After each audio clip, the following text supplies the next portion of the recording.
السلام علیکم ورحمۃ اللہ وبرکاتہ۔ بسم اللہ الرحمن الرحیم۔ اللہ رب محمد صلی اللہ علیہ وسلم، نحن عباد محمد صلی اللہ علیہ وسلم۔ ناظرین محترم، ایک مسئلہ بہت ہی خاص میں آپ کے سامنے پیش کرنا چاہتا ہوں۔ ایک صاحب ہیں جو ہمارے خاص ہیں، انہوں نے پوچھا ہے، مسئلہ یہ ہے کہ ان کا یہ کہنا ہے کہ کیا بیت الخلاء میں جانے کے لیے ٹوپی لگانا ضروری ہے؟ بیت الخلاء میں جب ہم جائیں استنجا کرنے کے لیے یا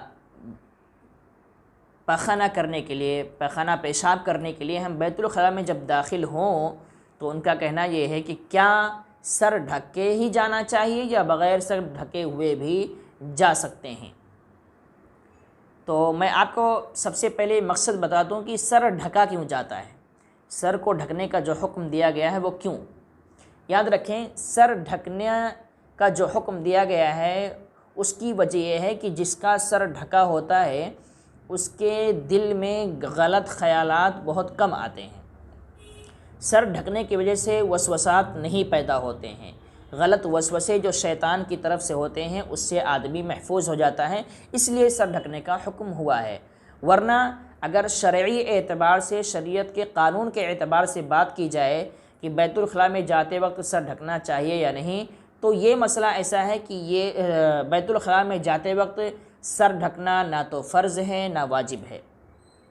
فرض واجب نہیں ہے کہ بیت الخلاء میں جائیں تو سر ڈھک کر ہی جانا ہے، نہیں جائیں گے تو گنہگار ہوں گے، ایسا نہیں ہے۔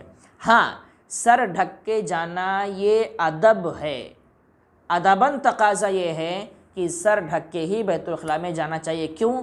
کیونکہ وہاں بھی بیت الخلاء جو ہوتا ہے وہ شیطانوں کا بصیرہ ہوتا ہے، وہاں پر شیطان خبیث اس میں زیادہ ہوتے ہیں، تو اس کی وجہ سے غلط وسوسے، غلط خیالات پیدا ہونے کا اندیشہ زیادہ ہے۔ اس لیے سر ڈھکے رہنے سے آدمی ان وسوسات سے اور شیاطین خبائث کے اثرات سے جو ہے اور ان کے حملوں سے محفوظ رہتا ہے، اس لیے سر ڈھکنے کا حکم دیا گیا ہے۔ تو بیت الخلاء میں جب بھی جائیں تو سر ڈھک کر جائیں، یہ ادب ہے، ایسا فرض اور واجب نہیں ہے۔ زیادہ سے زیادہ اس کو آپ سنت کہہ سکتے ہیں، کیونکہ حضرت حبیب ابن صالح رضی اللہ تعالیٰ عنہ سے ایک حدیث مروی ہے کہ رسول اعظم صلی اللہ علیہ وسلم جب بھی بیت الخلاء میں جاتے تھے تو آپ اپنے نالین یعنی جوتے پہن کر اور سر ڈھک کر ہی جایا کرتے تھے۔